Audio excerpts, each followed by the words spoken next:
welcome to episode 348 of In Touch with iOS, the show that talks about iPhone, iPad, Apple Watch, Apple TV, Vision Pro, Mac, and related technologies. I'm your host, Dave Ginsburg, and I'm so happy we have my great crew here this week, and Chuck Joyner's coming back and joining us again this week. How you doing, Chuck? I'm doing great, David. Thank you for having me. Yes, always great to have you. And this stranger is back. He's been out, unfortunately, working, but I'm glad he's back this week. Ben Rathig, how you doing, Ben? Good. I would be rather working on this than working in my day job or night job in my case. Yeah. So I'm so glad to be here. We're going to look forward to your insights this week. And also glad to be here is Marty Jencius. How you doing, Marty? It's been a day. I think we've all been to meetings that go on about an hour longer than they need to. Yes. And, you sit quiet through the whole thing, and then at one point you speak up and you speak the truth. And as the old saying says, you better have a horse by the door if you speak the truth. So I had one of those days today. Felt good about saying what I had to say, but I'm glad to be here tonight. Yeah. And tomorrow is like fun day, Friday fun day. Well, this week has been a fun week because, boy, Apple really did some crazy amounts of announcements and released some products. So we're really going to go in a little bit of in depth here. And we'll do the usual things, Vision Pro, Mac, and beta, and all the other fun stuff. So like we've been doing every week, we're starting with Vision Pro this week. Well, they did release the second beta of Vision OS 2.4, and that's out to developers. And the biggest thing that came out with it was Apple Intelligence, and also you can it's got the writing tools, of course, and Genmoji, and it's got Memory Movie and the Image Playground, priority notifications, and it's got ChatGPT integration, and there's even a dedicated Spatial Gallery app, which we'll talk about in a minute. But so far, I've been using it. It seems pretty cool. I haven't really had much with Apple Intelligence, though. And I think you made a comment last week, Marty, that there wasn't much to it, right? Yeah, it hasn't emerged yet. They said it'll come in April, and everybody assumes that if you're on the developer beta, it's there now, and it's not quite there now. Even the Spatial Gallery is kind of nice. It's a demo of all of the wonderful pictures that Apple can make and video clips that Apple can put together in Spatial, but it's not my gallery yet. I mean, there's not a Jencius wing in it where I can start hanging my spatial photos in. So hopefully it'll evolve to that and not just be sort of a marketing tool for spatial photography and spatial video, but a true gallery. So there's been a number of outlets here that have had hands-on with the Vision Pro and the Apple Intelligence, and it really wasn't much that they could really say. It's got some things to go just yet, but I'll be interested to see as it evolves. So just like it's been evolving with iOS and iPadOS, I think is going to change anything. Have you guys been like Chuck? Have you been using any of the Apple Intelligence stuff on your iOS or iPad device? Yeah, I've been playing a little bit with it. I did finally break down and subscribe to ChatGPT, so I've been doing some comparisons on things. You hit us both, because I did too. Yeah. Well, it wasn't just Marty. There were a few other contributors to it, but it's been interesting, to compare summaries by ChatGPT as opposed to summaries by Apple Intelligence. I can't say that I think one is better than the other necessarily. Apple Intelligence is definitely more convenient if it does what you're looking for it to do because it's built in. But, ChatGPT also it's a little more mature. I'm not going to say more powerful, just more mature, flexible, or maybe is a better way to say it. So, it's got to be everybody's choice, but I think it's reasonable. The only thing I was having this discussion with a friend today, and the only thing they really set me back on my heels a little because they said, experiment, fine, but when you're trying to train ChatGPT, when you're using ChatGPT, you are training ChatGPT. Sure. Right. And it's like, I knew that, but I had not really thought about it in exactly those terms. It's like, okay, this is, how do I feel about that? I'll let you know. I haven't figured it out yet. Yeah. Yeah. How about you, Ben? Have you explored Apple Intelligence much? A little bit. Yeah. To be perfectly honest, with the exception of the writing tools, which have pretty much replaced what's it called? Grammarly. Yeah. Honestly, Which I use at work. Yeah. I haven't had a whole lot of use for Apple Intelligence. The Genmojis are a little bit beyond my age group, so to speak. Right. And I occasionally get something that's dumped with Siri, where Siri goes like, "Hey, let me ask ChatGPT instead." Yeah. But I mean, at this point, Apple Intelligence is still very, very much in its early days. That's working through it. Jeff, you too? Have you explored anything? Oh, hey, Dave. Hey. I've been playing with it some on my Mac, and I'm missing there. Go ahead. Oh, I love you, Dave. Anyhow, I haven't found much in it that is really useful for what I do on a daily basis. So mostly it's been summarizing things for me, which is at this point more of an entertainment thing than a useful feature, because it comes up with weird summaries. Yeah, it does. I must be the trained monkey in this group, because it keeps training me and training me and training me, and I get better and better and better at using it. So it just seems like it's become a tool that and I'm talking about LLMs in general. ChatGPT or Apple Intelligence still has a ways to go.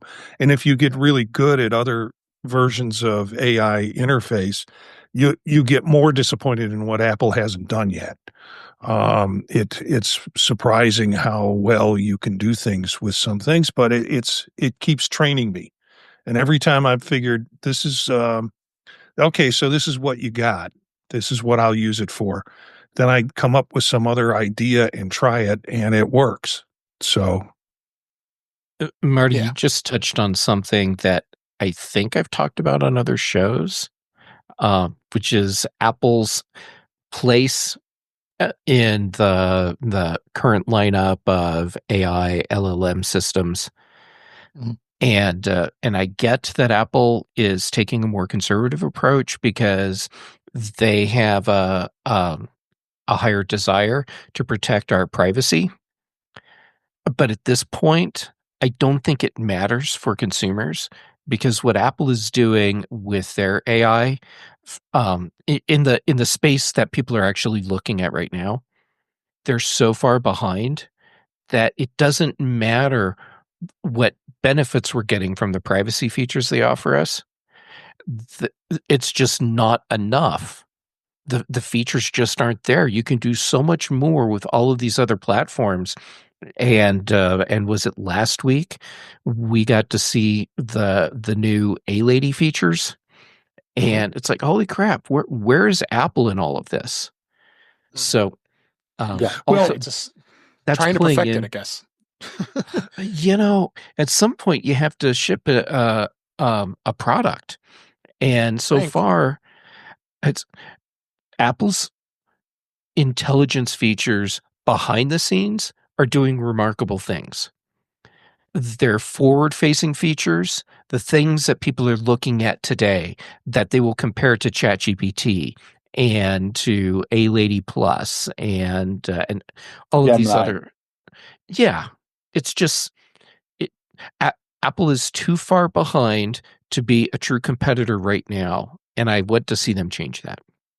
I'm a little more forgiving, because I think when I go to use ChatGPT or some other LLM, I'm not anticipating that it's going to understand my context, and I'm not anticipating that it's going to protect my privacy. So with those two things that Apple is staying true to, kind of hobbles them from moving as quickly as possible. So I get a little forgiving when I'm like, okay, so Apple's not there yet, but because I know they've got different constraints on them that I want eventually, that's going to slow them down. Yeah. I get what you're saying. Marty, I'm curious about one thing, and this can be open to anybody that wants to respond. How often do you use the output of ChatGPT or any other of the LLMs untouched? Or do you take it and edit it, stroke it, caress it, make it something that fits you? And because in my mind, in the process of doing that, I'm also kind of fact checking it. That's not the right term, I guess. Just looking for hallucinations, looking for things that I know are inaccuracies. And so I find it as a great tool to get something started, but I'm not sure I've ever taken something, just cut it out of ChatGPT and pasted it anywhere and said, that's it.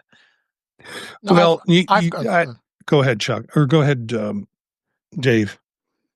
No, I was going to say, I did it to just, when I wanted to put together a presentation, I put, I would run through my question about it. And we've shown this before. I did it in Microsoft PowerPoint, and it created slides for a specific topic. But I did a ChatGPT thing because I wanted to get a little more detail of what I was going to talk about in a particular presentation. So, I put it in there and say, here, I'm going to do this. So I'm going to really give an exact example, and I wanted this and you want this, you know what you normally have to do with ChatGPT. But, then it starts putting in these really big words. And if I were to copy this word by word, it's like, well, that sure doesn't sound like Dave because there's going to be words that there's no way I would probably use. I mean, I know what they mean and what they are, but why would I want to just copy verbatim? And that's where I guess our problem is. Sorry to have to go in. We're getting into this more deep conversation about the AI, but that's the concern with with schools and with students, and Marty, but at being at the university, so and there's a fine line where you want to do it, and that's where companies have to put fine lines of where you use it too. I mean, you're using it for suggestions for things, but you don't want to be putting data out there. The whole thing. I don't want to go down that rat hole again here with that topic, but that's really where I see it. When you write something, don't just copy it word to word because it may not sound like you at all. Yes, because I've done it and I've showed it I showed it to my wife. Says there's no way you wrote that, right away because she knows me, So, but some people may or may not know it. But that's the thing. You got to be careful where you do it. Use it as suggestion, not word. Yeah, well, I want to get off in touch with ChatGPT, but one thing I did want to say is I don't take the first draft because often I'll forget things that I want to put in. There'll be things that I want to emphasize, and I just go, please add this in. The date has changed on this, et cetera, et cetera. Or end off reminding them of the phone number that. So if I'm generating an email, it goes through about 3 or 4 renditions because I'm constantly correcting what it's doing. Like I said, I'm the trained monkey here. And finally I get an output that pretty much is cut and paste at that time. I'm not using it for high risk data or anything like that. I'm using it to generate and documents or generally emails or things, plans and things like that I have to submit. So yeah, but I don't stop with one draft. I just keep going. I mean, I just keep makes sense. Training it. Yeah. Absolutely. Yeah, you got to. That's like you said, you're continually training. And now a few of us now are subscribers. You got to train it the way you want it, the way you are. So, all right, let's move on. Couple more items I had with Vision Pro. The Vision Pro Spatial Gallery now launched, like I said, in beta 2 of Vision OS 2.4.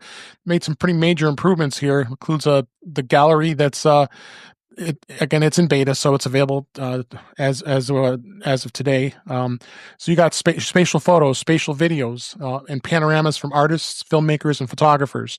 And Apple's offering another range of content, including sports, culture, arts, lifestyle, and so on and so on, to provide some visual content from top artists, visionary creators.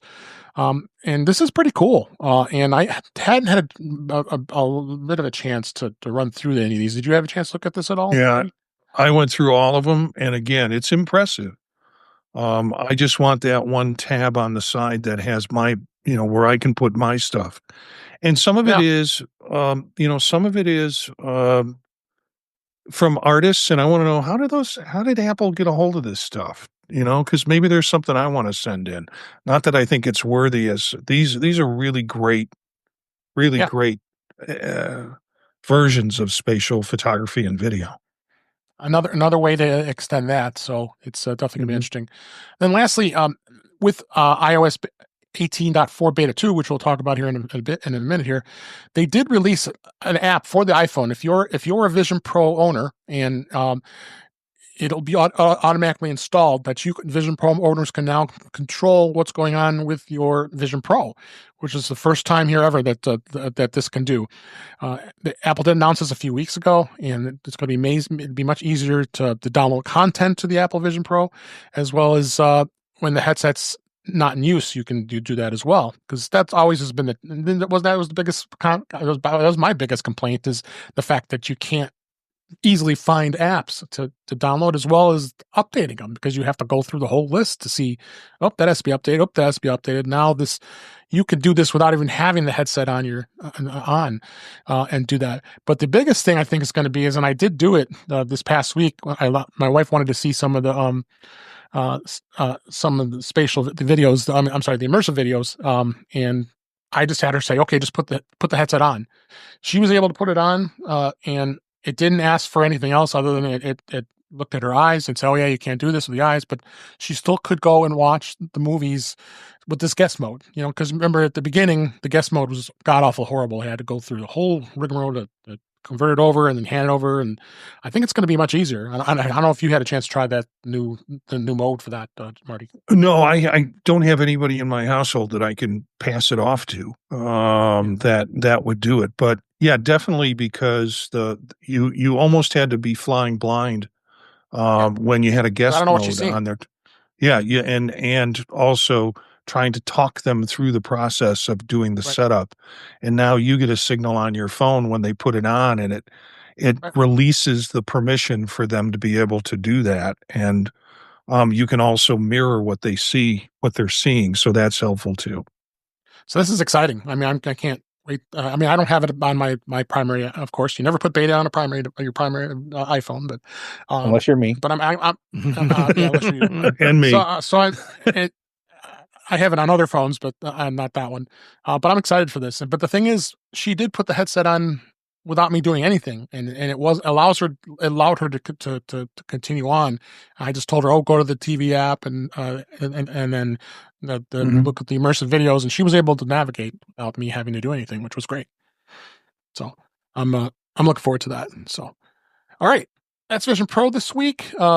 Let's go on and talk about the iPhone 16e. Now, Marty, you, as always, are going on that cutting edge. You always buy those new products every time they come out, for the most part. And I don't know if it's a cutting edge. That gives me way too much credit. Well, no, Marty just rushes in where angels fear to tread. Yeah. It's more like a high-end butter knife. Yeah. That's good. There you go. I tell you, after carrying around that 16 Pro Max, this is like carrying around a feather, and there's no loss of function for me on this phone. So I have to rethink always getting the most expensive, biggest, best, because this 16e does everything I need it to do. So tell us, give us your review. The camera is good. Battery life is good. What else? Battery life's great. Yeah. I have a case on it that has a ring, so it centers on the MagSafe. Nice. That I have, so it does the key charging, and I don't have to shift it around too much.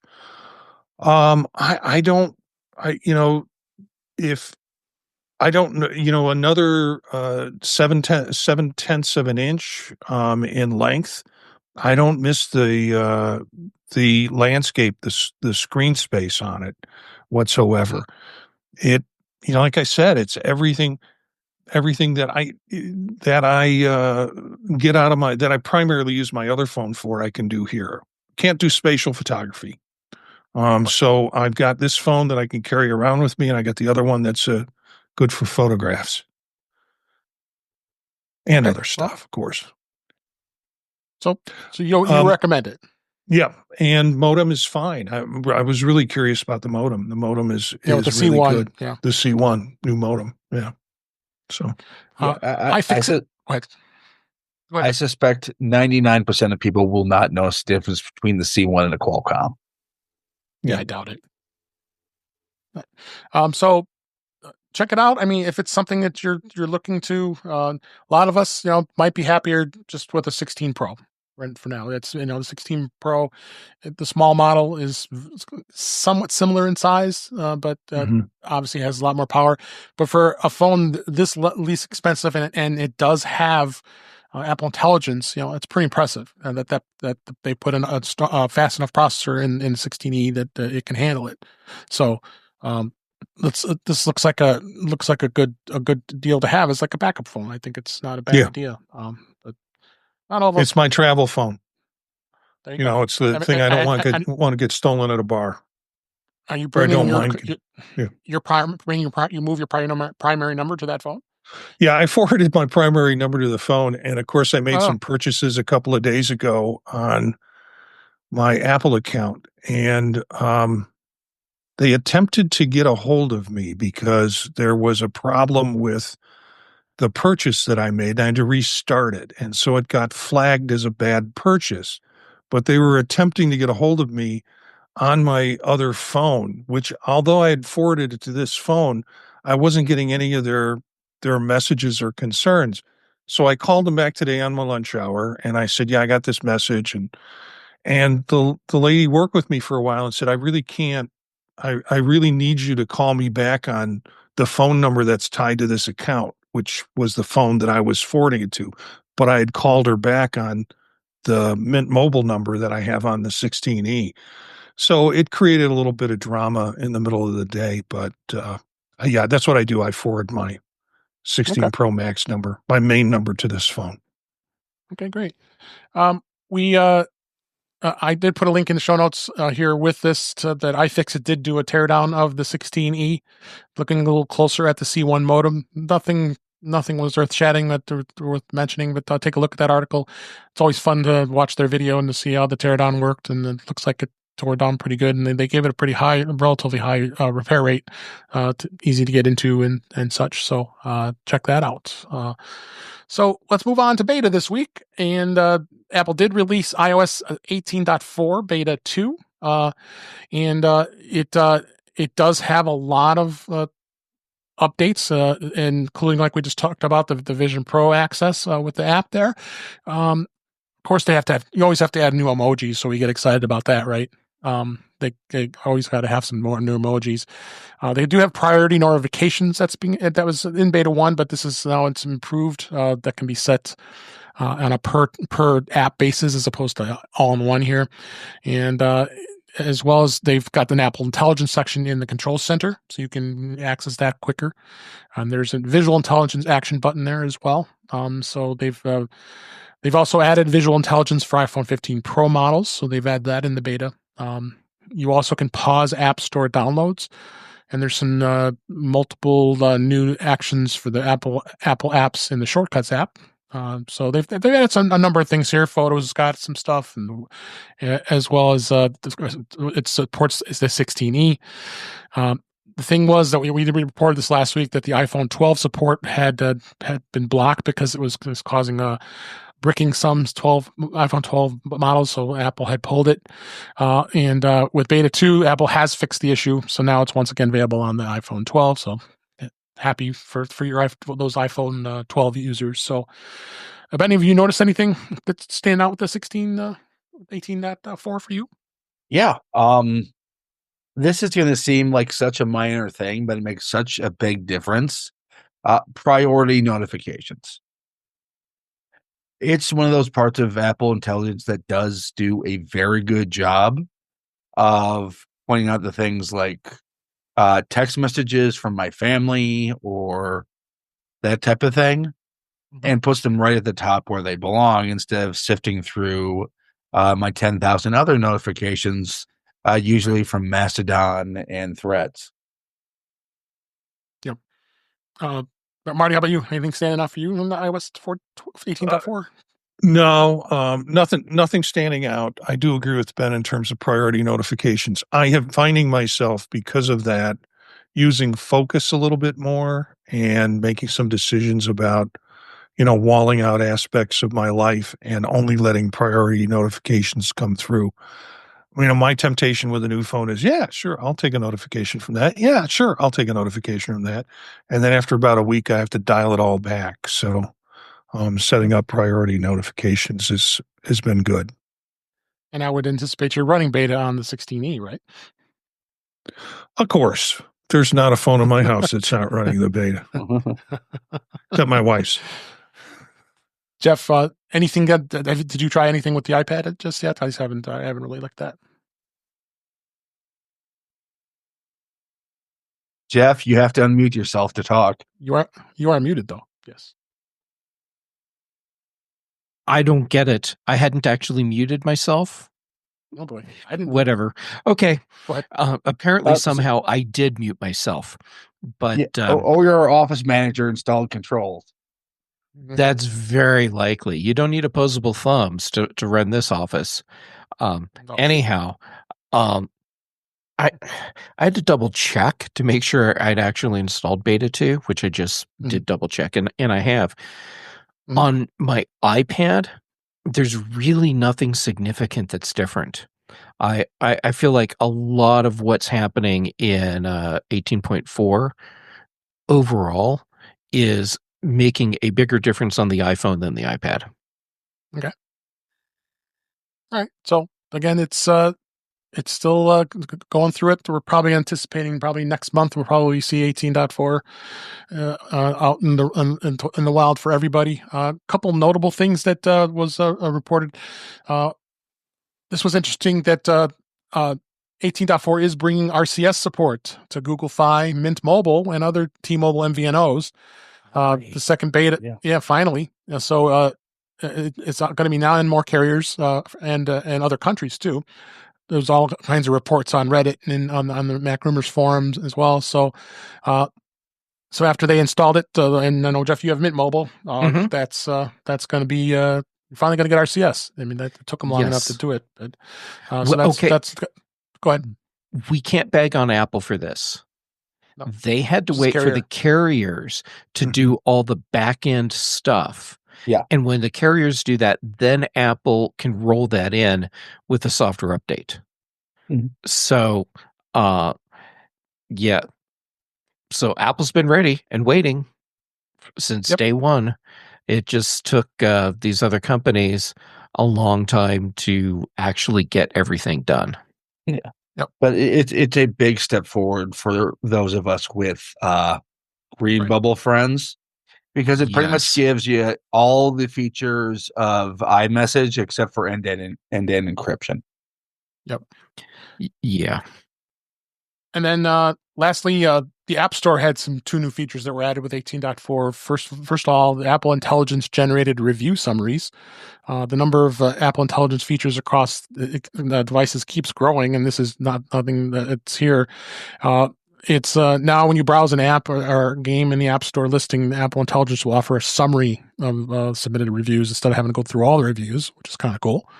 Although you want to wonder if some of the reviews are legit too, right? And then the second thing you can do now is you actually can pause app downloads and updates. And most of the time you had to just download them or not. You could never pause them. So now you can now in iOS 18.4 pause it temporarily and then help the app update, download, and then resume whenever, or not without losing your progress. So you can just go ahead and download it. So those are two notable changes. Was there? We left you out, Chuck. I know you're not beta running, but did you have any thoughts on any of this stuff? The only thing, Dave, I've seen a couple people, the tech press comment on certain features, and I'm not even going to dignify the comments. Mhm. But some people were praising some, but the ones that always interest me are the ones that say, "Oh my God, this is the worst thing ever," and Yeah. it's like, but then don't use it. Right. What's the? I don't understand that. There's some things that I look forward to getting in a release. There are other things like, okay. But Ben's comments about priority messages really intrigued me because that sounds like something I would use. Some of the other things, maybe not so much. But I'll let you know. Yeah, I'll give you my opinions after they're released in Right. an actual release. You guys take the. I mean, I noticed. I noticed all of you are wearing dark shirts, so the blood doesn't show, which Yes. I think is I'm good. not running it on my iPhone. I will tell 16 you, Pro, on the 16E, when I got it, I set it up and it was like, okay, time to put the developer beta on it. And it wouldn't let me put the developer beta on it. And I was like real upset. It said that I had permissions to do it and that it was supposed to be. Yeah. And I had to wait. And then the next weekend or that same weekend or after the weekend, I turned it on and did it and it did the develop. So there was some delay with immediately after the release of the phone where those Yeah. phones couldn't get the developer beta on it. So Yeah. Apple didn't have their provisioning done for developers. probably. That's great. Probably. and That's I checked, probably and it. that was the discussion on Reddit too. It's like, just wait a while. Eventually they'll get around to sending it out. So 300 days later. So before we move on, I want to make sure I give a shout out to our chat room at youtube.com/intouchwithios. I see Webb Bixky's joining us. How you doing, Webb? Guy Searle's in the chat. How you doing, Guy? And Brian F as well. They're having some great chat and fun here. And you can be joining us live. That's Thursday nights at 8 p.m. Eastern Time, 5 p.m. Pacific in our chat room. So come join us. So let's move on to all the new products that Apple announced this week. Well, they surprised us this week, and we noticed that again they're all becoming press releases and teases. No more events. It seems like we wonder if we're going to have any more of these events anymore. But that's okay. We got some new products here. The first one of the iPads that was released was the new iPad Air. It's got an M3 chip, and then they also updated the Magic Keyboard. It's got with the M3 chip, it's going to offer more than 20% faster performance compared to the previous gen model, which was the M2. That was released in May of 2024. And then you've got a brand new Magic Keyboard for the iPad Air. It's a larger trackpad and function keys, and for easy to access to the features like the display brightness and such. So they've they have yet to discover any changes. Anything beyond the M3 chip. So you're going to start seeing some of these things on this particular model, and then they do have some new colors like Starlight Blue, the purple color option, and you got both a 13-inch model and the 11-inch model. Prices start at $599. So I was opening up. What do you guys think with the comparisons between the Airs? I'll start with you, Marty. What do you think was what would stand out? This wasn't anything that attracted you to buy. So it was a sad day in the Jencius household because there's nothing to buy from Apple on Tuesday. Both the base level iPad was not interesting to me, and this one, iPad Air, I think that a lot of the chatter was it's going to come out with an M4. It's going to come out with an M4. No, it's not going to come out with an M4. That's what the Pro levels are for. And since I had Pro levels, I have Pro machine or Pro iPads. This really didn't interest me that much. I think if people are looking to get out of an older iPad and want to jump into the M series, this is a great iPad to jump in with. But yeah, new processor, new camera on this, I think.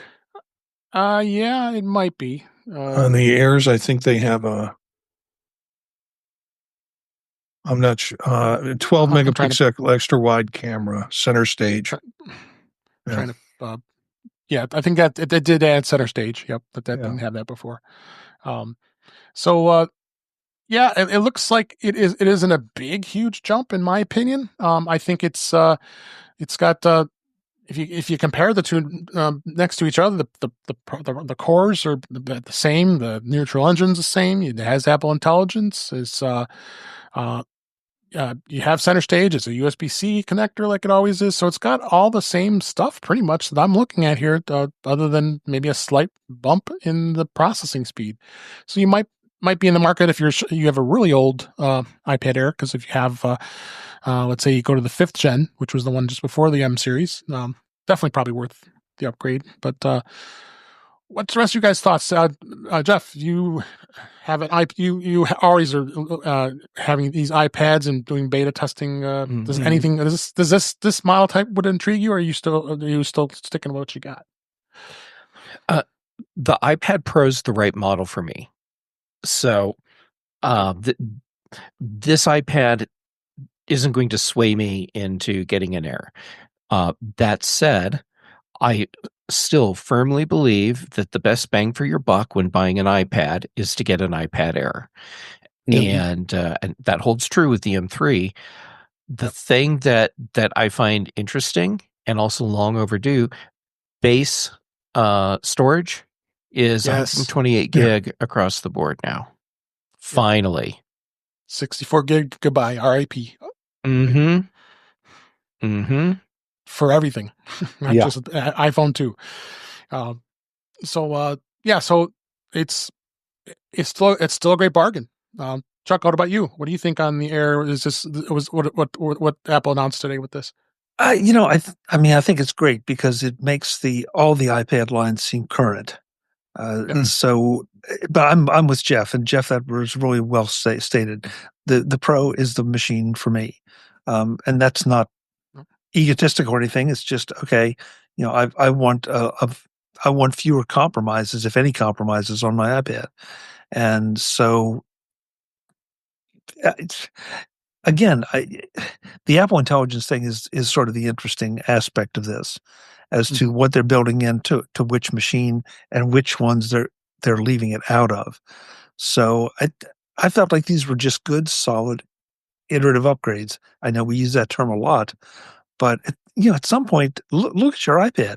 There's only so much they can do to change that iPad, and it's got to all be in the software or in the chip. And so these are low to mid-level iPad upgrades. They aren't going to compete with the Pros, but they're fine for a lot of what most people do, if not all people do, with their iPads. Yeah. The only thing I can't comment on, because I always do this disclaimer, I'm not a gamer, so I have no idea how this affects potential gamers as to whether these are significant or adequate upgrades. I've got to leave that to somebody else to tell me. That'd be a very good upgrade. Okay. Yeah. Thank you, Ben. So if you look at the differences between the M2, which came out 2022 was the when the chip came out, and I believe. Yep. And M3 came out, the chip itself, 2023, and the 2025 Air has a 3 nanometer chip and TSMC, whereas the 2024 model was a 5 nanometer. So it's a little much smaller. You go from 20 billion transistors to 25 billion transistors, and the new Air's got an all new GPU architecture, including dynamic caching, mesh shading, and hardware acceleration by tracing. So they did add some things with video that's improved. So and then the 20% have faster per processor. So, but you know what? That M2 is just a darn good iPad that's still rocking it. I don't see any real reason why you'd want to upgrade from the M2 to the M3 and the iPad Air. I think most people probably would want to. Yeah, you wouldn't. Yeah. So it's like you said, Chuck. I think this is this great to get the line up to date.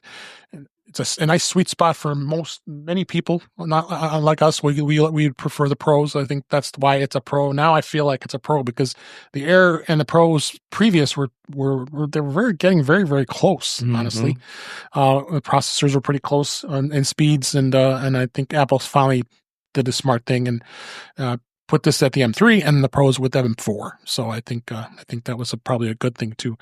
And like what Marty mentioned too, the low end side of the iPads, they did unveil the 11th gen iPad with an A16 chip and more and more storage. Thank God, finally, how to have an iPad with 64 gigs of RAM of storage is crazy. So starts at 128 gigs of storage, and you can also get 256 and 512.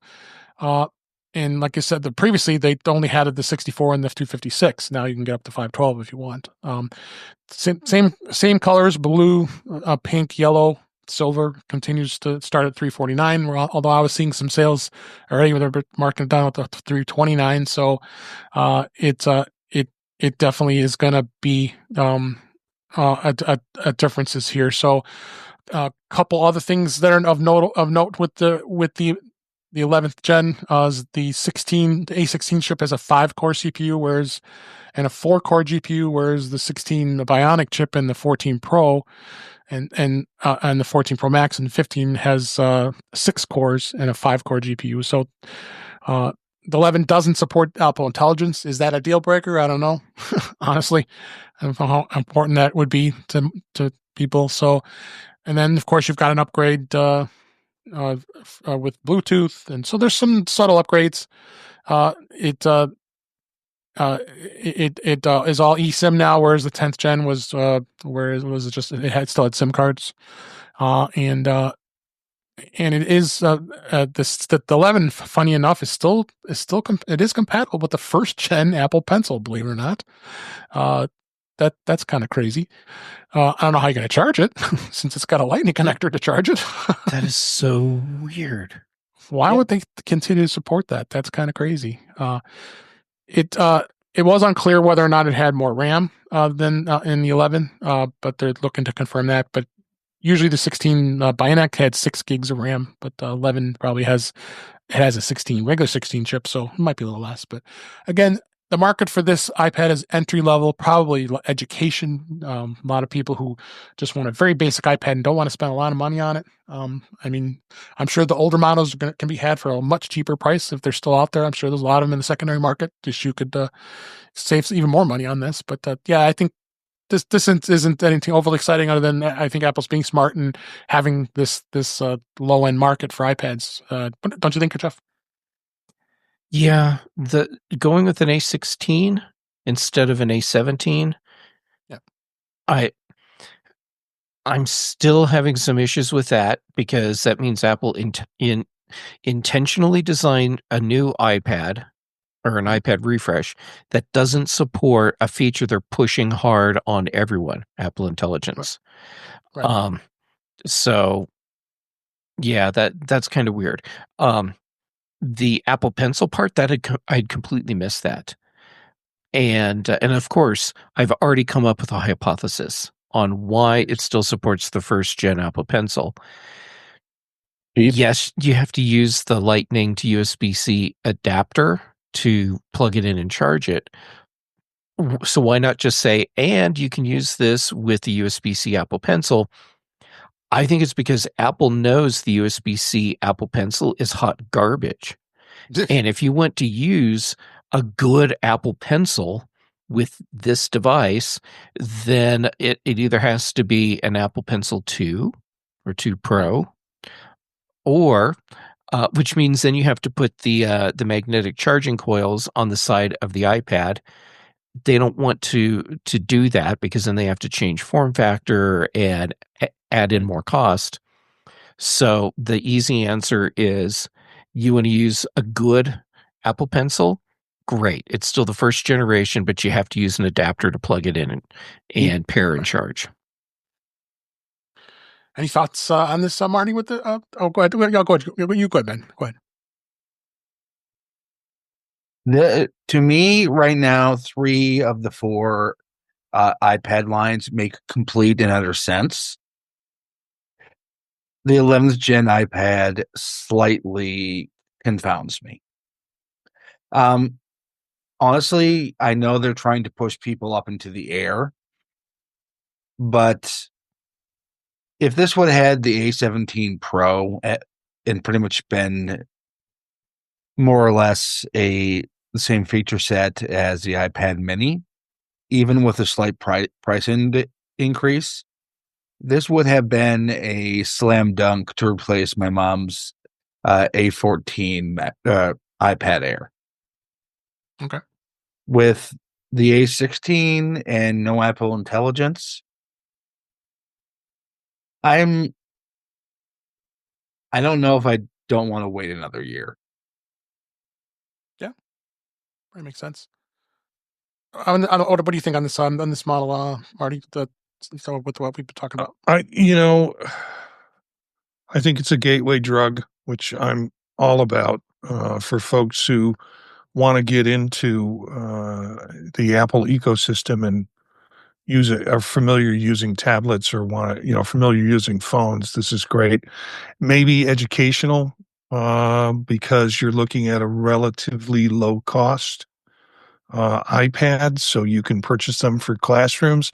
And the big thing from the educational setting is we want it cheap because if it gets broken or stolen, we don't want to spend $600 to replace it.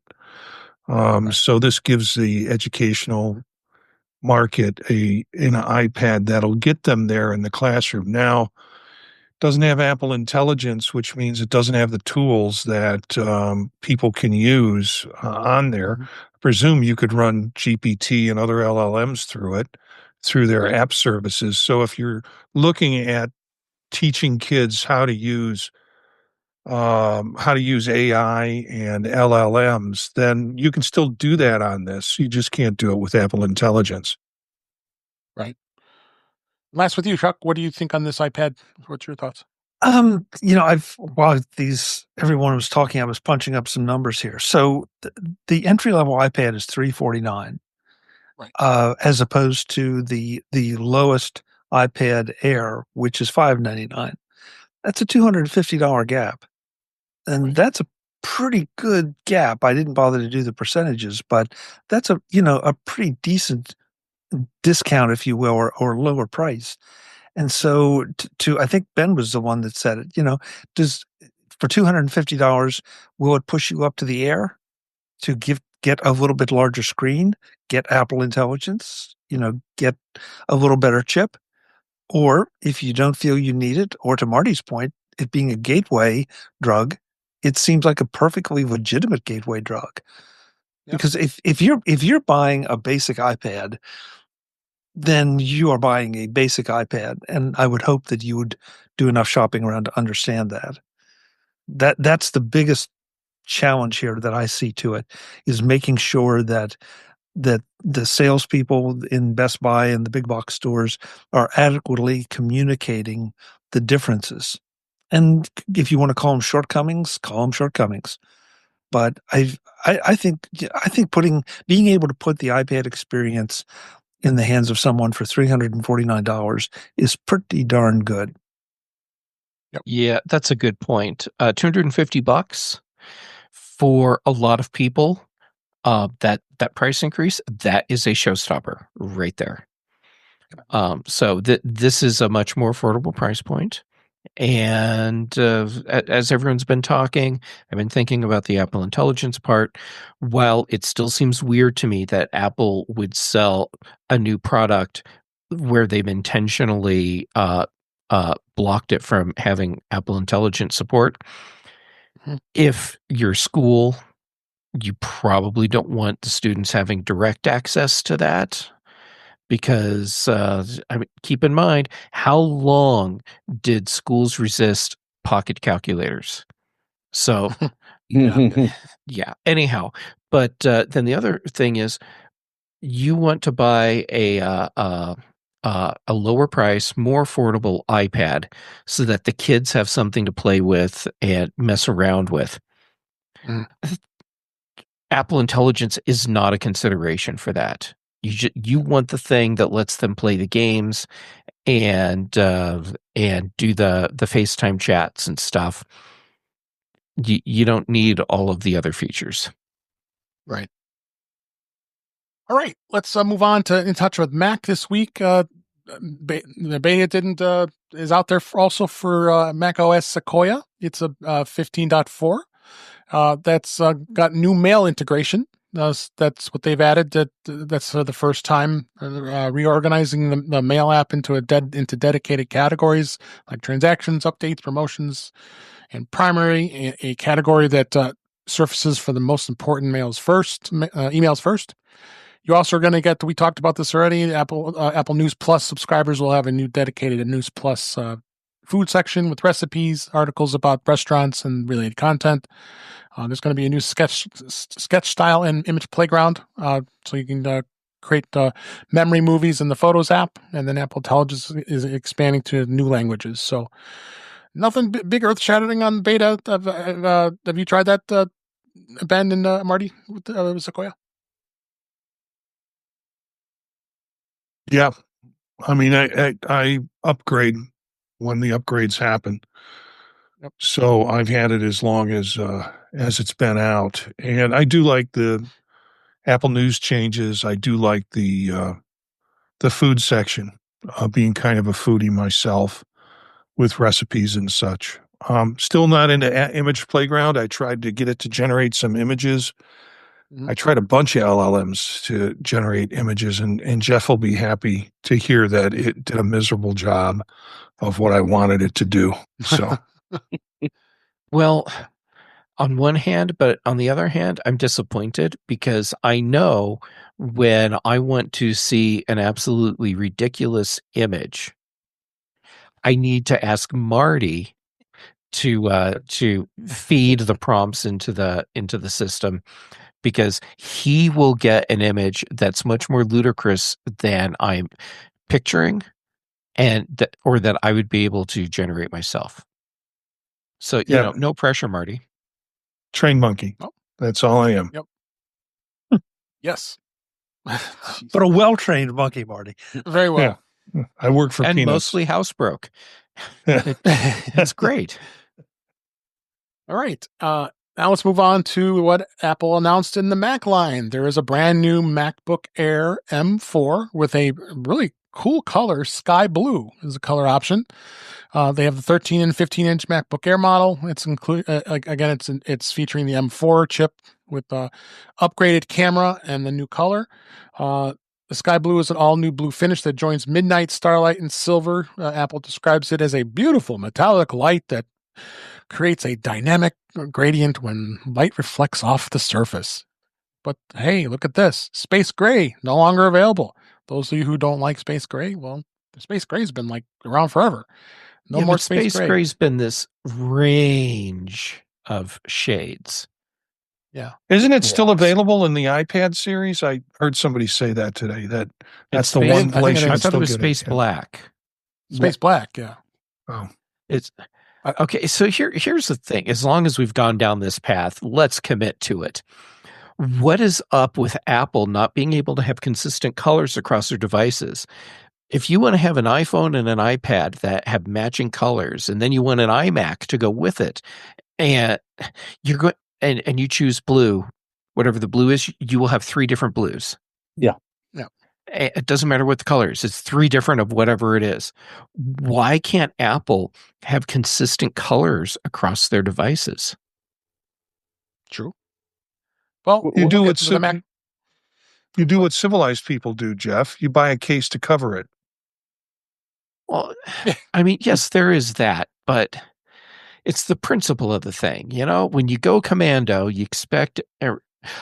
Actually, I have to stop right there. Yeah, please do.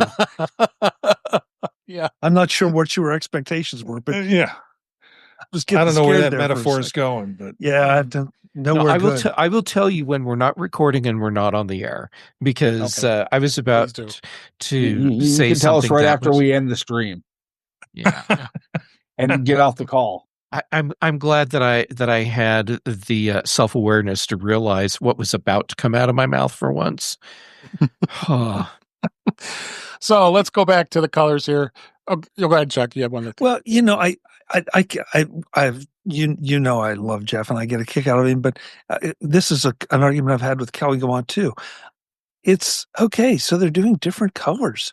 I mean, and I agree with Marty, because everything that I own goes into a case anyway.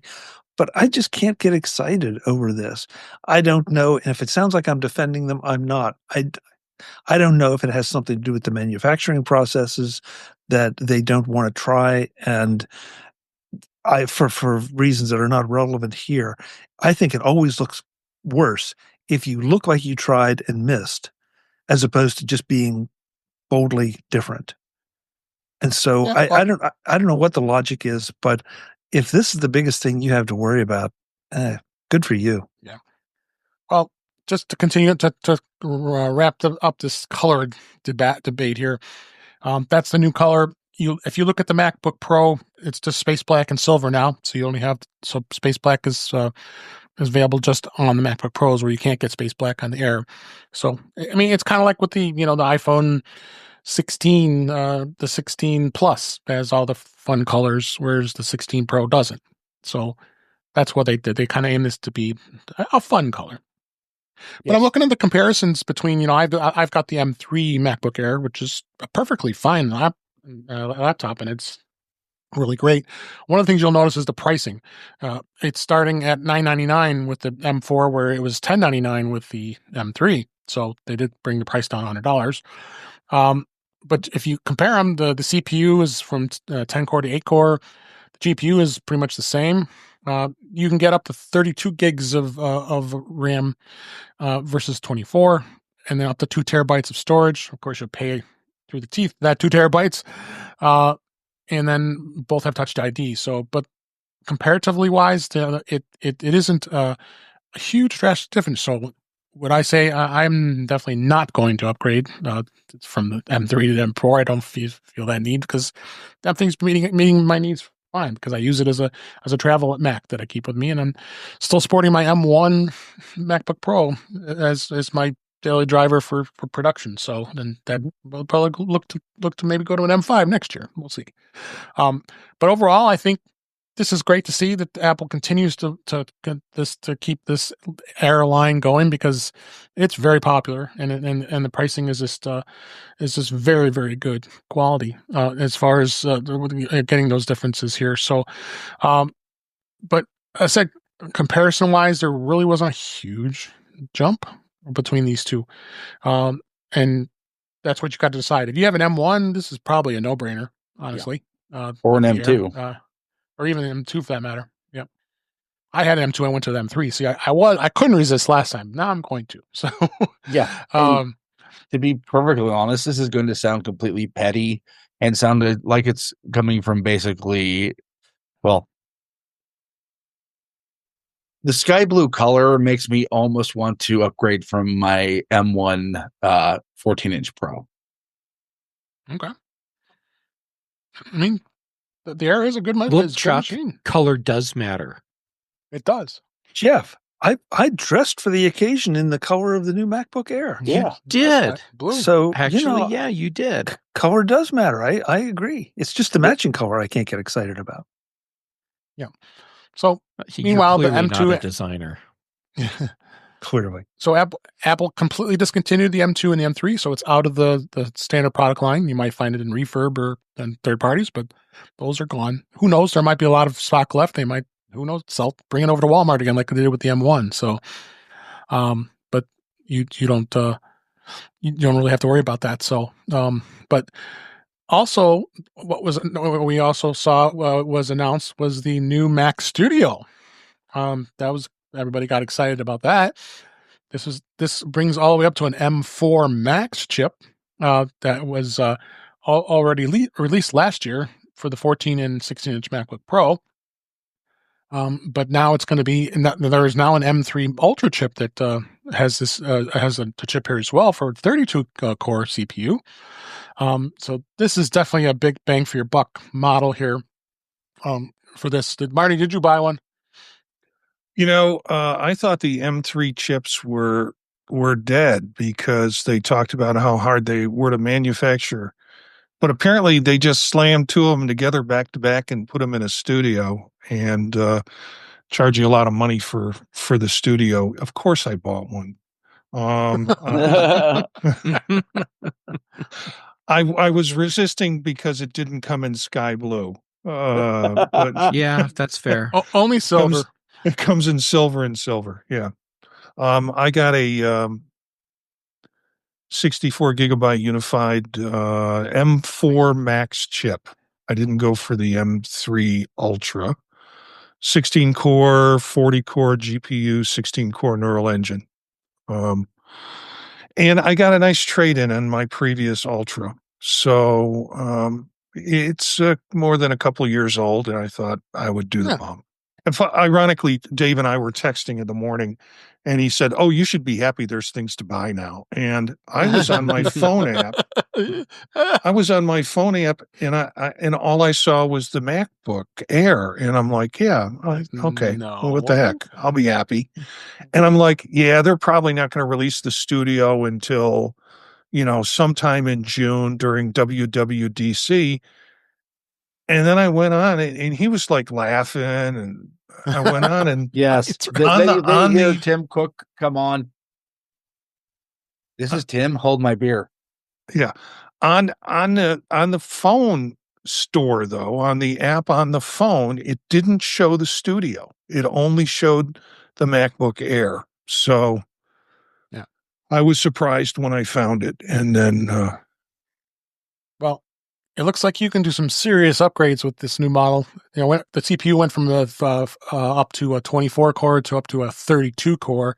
GPU is up to an 80 core versus 76. You can now get up to 512 gigabytes of unified memory versus 192. And you can get a whopping 16 terabytes into this bad boy versus a max was 8 terabytes. So this could be a very serious production machine if you were really doing some serious editing. The thing is, if you were to max out a Ultra, it would cost you up to $15,000. If you had, which compared to the old Intel Cheese Grater Mark III, is actually a pretty good deal. Yeah. So it's got a lot of bang for the buck. So we go around the room here and go ahead, Jeff. Go ahead. Oh, all right. First, my my marketing WTF. Why in the world would you have marketing where the M3 chip is the more powerful one over the M4 chip going into the device? That just, I mean, I get it that they actually are different chips, but it sure seems like the M4 Max should do more than the M3 Ultra because it's an M4, not an M3, and most people aren't looking at the Max versus Ultra as the true differentiator in this. So just pointing that out because I thought it was weird. Most people aren't buying these. I know most people aren't buying these, but still, it just seems like a weird marketing thing. But anyhow, so here's the question that I'm posing, and I asked Brian Chaffin about this on Context Machine, and I think I kind of scared him with this. If you look at all the marketing stuff, the press release, the new Studio with Thunderbolt 5, in the marketing, it says, so it can support an external expansion chassis. Mm-hmm. That's really cool. So the question I posed to Brian, which I'm posing to all of you, do you think this means that Apple is done with the Mac Pro? This is now their top of the line machine. And if you need the type of expansion that's part of the Mac Pro line today, they expect you just to get an expansion chassis and call it good. Yeah. That's possible. I mean, that's good. That's a good theory. For sure. Brian's response was along the lines of, "Oh my God, I hope not." I mean, to be perfectly honest, in most cases, the people who need cards in these days are probably going to have a rack for the expansion chassis, and we'll either have the Studio in the rack, or already have the rack for other things like audio equipment. Right by their workstation. So I don't looking at the specs, I would highly doubt if the M2 Mac Pro sold very well. I think Apple Well, looked it didn't need at to sell well. It needed to sell to the right comparatively. market. Comparatively. I think I have nothing to back this up, but I think the Ultra or the Studio far outsold the Mac Pro in given markets. And I think Apple actually listened to what their customers were doing with it. I would be very, very surprised if we ever saw another Mac Pro. A Mac Pro, you mean? Yeah. Yeah. Look at the Chuck, how form about you? factor. What, tell us about this. What do you think of this Mac Studio, and what's your thoughts of that? Yeah, I mean, well, sort of on the Mac Pro issue, the Mac Studio is a lot more portable than a Mac Pro. It's not obviously it's not a MacBook Pro, but it's something that could be moved around a heck of a lot easier. It's got it's got the top of the line connectivity, and so it wouldn't surprise me if we don't see a Pro by name at this if in the future. Now, to go to the Macs, the M3 versus M4, Apple came out and said, well, not every line may get an Ultra Series chip. Okay, fine, but they just raised the bar using two M3s. What's to say they can't or wouldn't if the need is out there, or they perceive the need that they could eventually do an M4 Ultra. It just may not be here right now, but for right now, they've just upped the game on the top end of the Macs with the M3 or the M3 Ultra. So, in some ways, I think it's kind of a genius move. The other thing to think about is what percentage of the market, and none of us know, Apple knows, what percentage of their sales go to the absolute top end in any line. And I would think that's, kind of minimal percentage wise. And so, how many people are going to, there's going to be somebody, and even for the money, it's still a great deal, but how many people are going to max out a studio for what, $15,000? I think you said. Well, over 14,000. Yeah. Yeah. So, I mean, I'm sure there are edge cases out there, but I think we need to look at this from a business perspective as to how many they're going to sell, just not, boy, could they really push this and make it even better, bigger, better, and faster. Yeah, it'll be for a handful for rack mounts and Marquez Brownlee. There's no question he has one. Don't forget though that the wheels are an extra $1,000. So if you want to put wheels on your studio, that's true. Put the wheels on the studio. Yeah, that would be interesting. So we got some great new Macs out there. I think the Air is going to be a very hot seller for this year. That's an absolute great deal. Again, the studios for your pros out there, and we'll see what happens if the Mac Pro is still around or if it's not. I think that's a pretty good theory there, Jeff, with that. So it's going to be interesting to see. So, all right, got a couple news stories before we wrap up this week. Tapbots, remember Tapbots, right? They were known for that defunct Tweetbot app.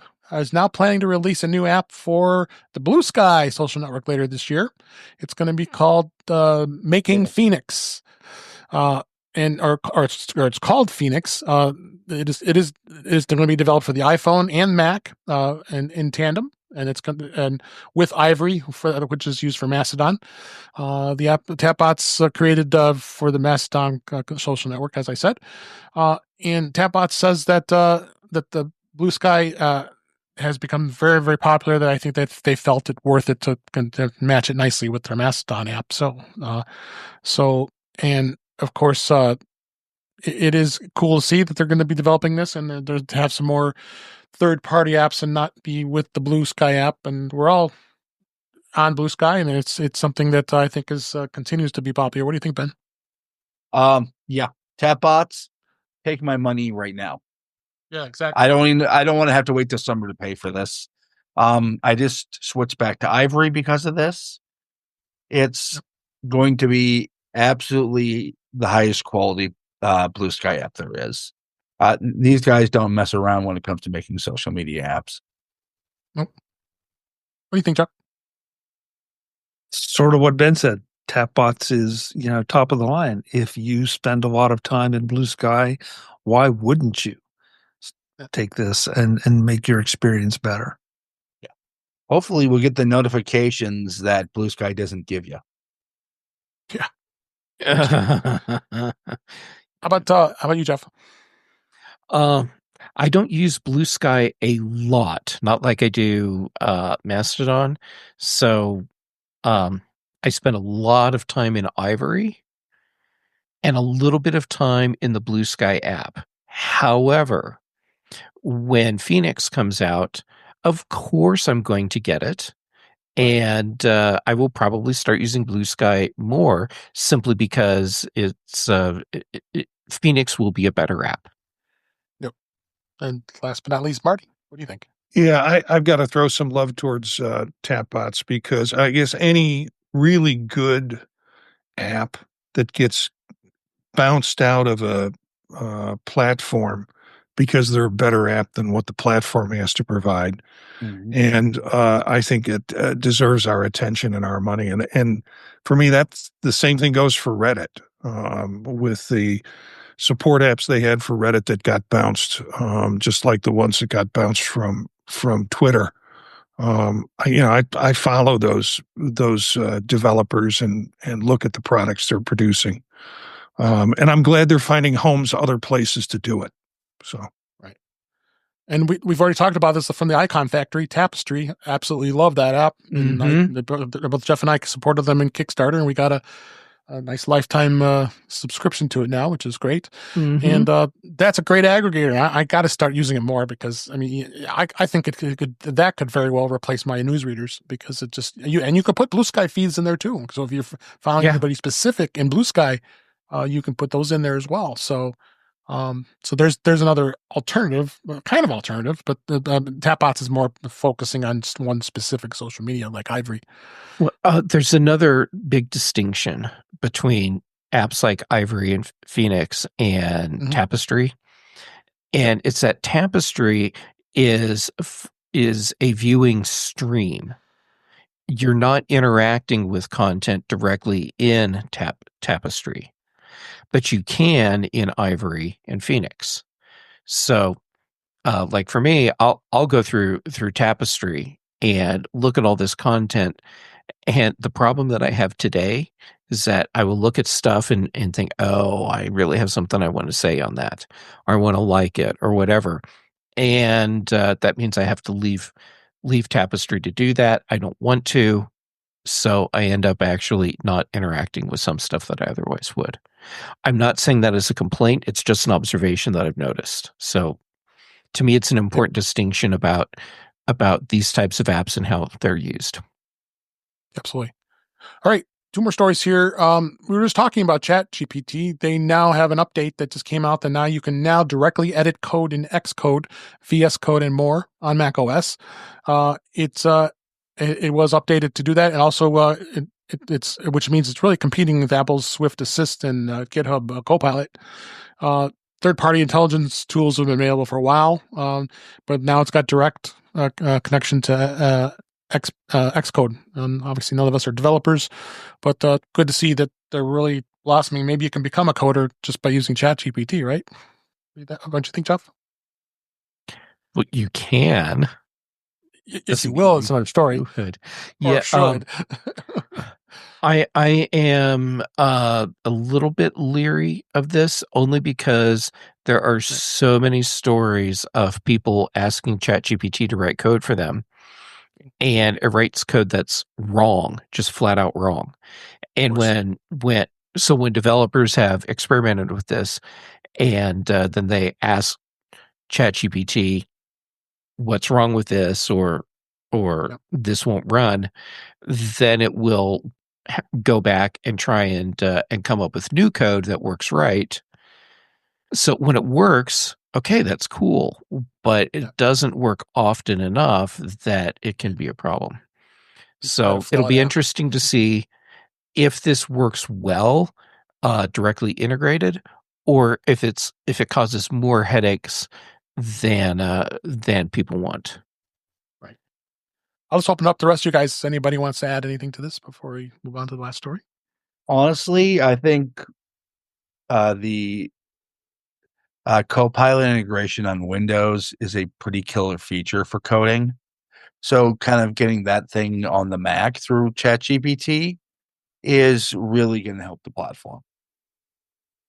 And we know that. Sorry, Ben, go ahead.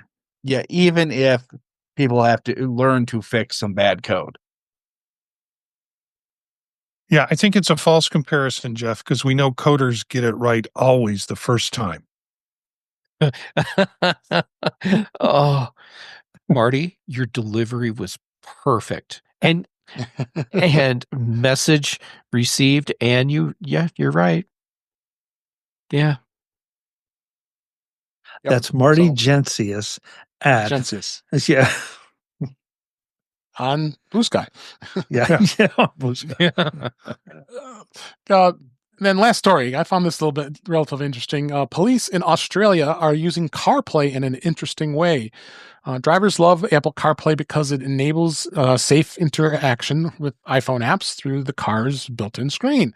It turns out police in Australia are benefiting from CarPlay for a whole nother safety purpose. Law enforcement vehicles in Western Australia are using CarPlay to help identify vehicles of interest without the need of specialized equipment inside the car. And this is how it works. The police force is conducting a faster and better informed investigations on road policing throughout the state, and through the addition of automatic number plate recognition capabilities within Motorola Solutions PS Core mobile application. That expanded app has been deployed to more than 80 vehicles, and it's got seamless integration via Apple CarPlay. So making it simple for them to use and negate the need for additional equipment with the screens and brackets. Though continued development and innovation with the PS Core mobile app has provided the police with more greater capabilities. It's to respond to the wider varying of incidents, including family violence incidents as well. Capabilities have been automated to publish the family violence reports in real time to their communities. Could this come to the U.S.? Boy, I found this to be pretty interesting. What do you think, Marty? Well, I was watching Reddit, and there was a video of a police officer who had to call into his superior to explain that he accidentally ran into the car in front of him because he was busy putting things into the pad that apparently they're not supposed to be doing when they're driving. But this, I think, kind of alleviates that problem from what I can tell. Yeah. It's sort of a handheld device, maybe even an optical scanner where, from what I can tell from the image, it's putting the plate number in and they're able to run it from there, and instead of having to physically put it in, typing it into a pad that's sitting on a computer on a bracket. So yeah, that's a lot of police cars I noticed have the laptop bracket next to them. So yeah. How about you, Chuck? Go ahead, Ben. Oh, go ahead, Chuck. Ben. Okay.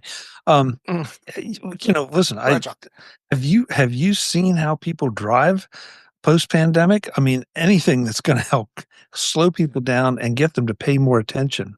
I'm horrified at the things I see on the road these days. And so I know policing isn't the only way, but anything that will help the police do their job a little more efficiently and address things like this. I know there are going to be people that say, "Oh my God, license plate scanners and all that." But look, we've all seen the TV shows. A police car is going down the road and they call a plate in, and somebody somewhere queries a database somehow and says. So this just speeds up the whole process, and it's CarPlay too, which I'm a CarPlay fan, so I'm biased. Go ahead, Ben. Look, policing internationally, especially when it comes to vehicles, is very different than in the United States. True. Yeah, I don't think you'll see this come to the United States.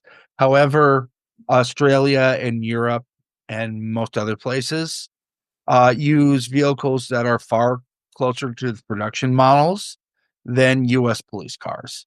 So essentially being able to take standard production car, be able to use this without adding additional equipment could really help a lot of these international police departments, especially if they go to sell that vehicle to like a regular citizen after it has left police service.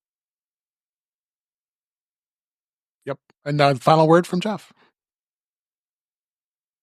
When you look at what police are doing when they're just driving, they should probably be considered some of the most dangerous drivers on the road.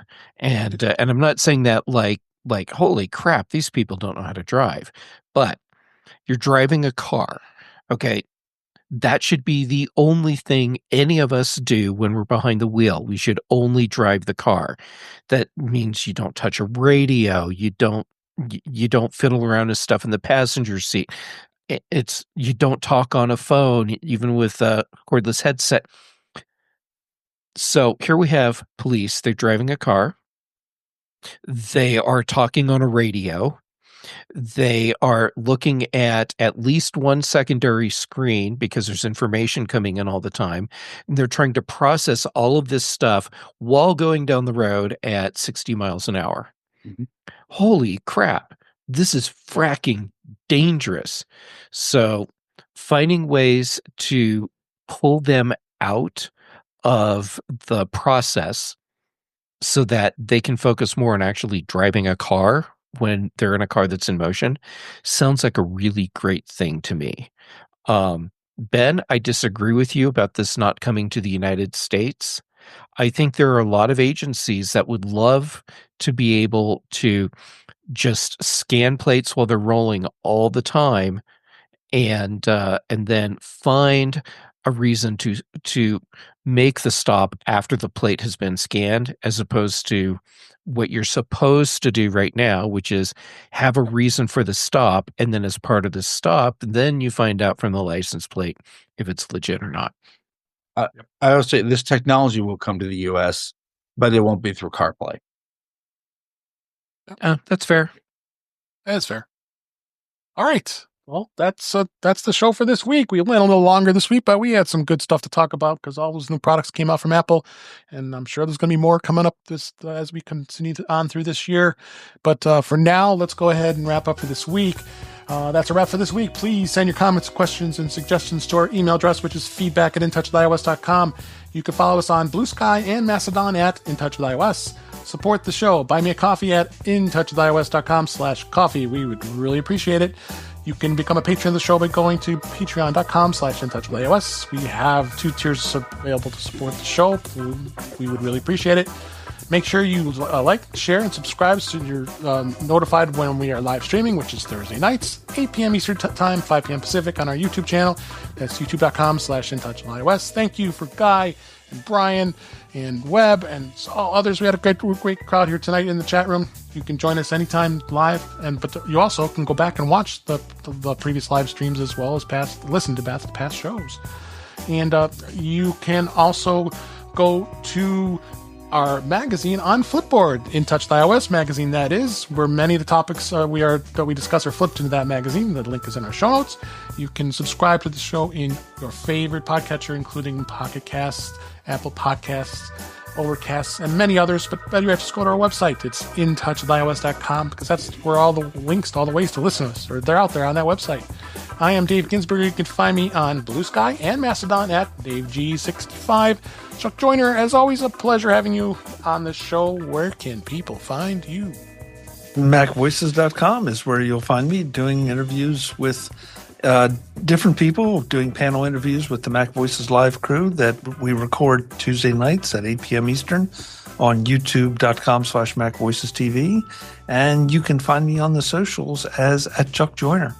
Dave, thanks for having me. It's always a blast. It is a blast. Thank you. And I'm going to mix it up a little bit here. Jeff Gamet, I'm glad you were here this week, and where can people find you? Well, they can find me on social media as Jay Gamet, and I'm doing most of my posting right now on Mastodon and PixelFed and some on BlueSky. Then for shows, Tuesdays on Chuck's Mac Voices Live, here with you on Thursdays for In Touch with iOS. On the British Tech Network, The Big Show on Thursdays, The Mac Show on Fridays, and then Brian Chaffin and I do The Context Machine, and Patrice Brendamore and I do Retro Rewatch. Excellent. Thank you for being here. Marty Jencius, great to have you as always. Where can people find you? Well, of course, Thursdays here with you, Dave. Tuesdays with Chuck on Mac Voices Live. Monday nights with Eric Bolden doing our show called Vision Profiles. And other podcasts that I do you can look for at thepodtalk.net. You can connect with me, Jencius, Jencius, at Mastodon or on, what's that other one? BlueSky. BlueSky. And just having a great time. Glad I'm here.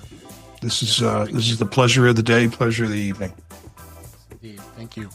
And glad Ben Rathig was able to make it back with us. Where can people find you? Well, Dave, you can find me at Ben Rathig on your social media of choice, including those mentioned by my friends here on the panel. You can also find my writings and ravings, though they've been a little stale, at rathigtech.com. You can also find me when I'm not working, which is going to not be a whole lot in the next week. You can find me in such esteemed shows as the Big and Mac Show on the British Tech Network with this non-British guy named Jeff Gamet. Mac Voices Live with birthday boy Chuck Joyner. Cat's out of the bag. And of course, when I'm able to, here on In Touch with iOS with Dave Ginsburg. Yes. Thanks so much, Ben. Yes, happy birthday, Chuck.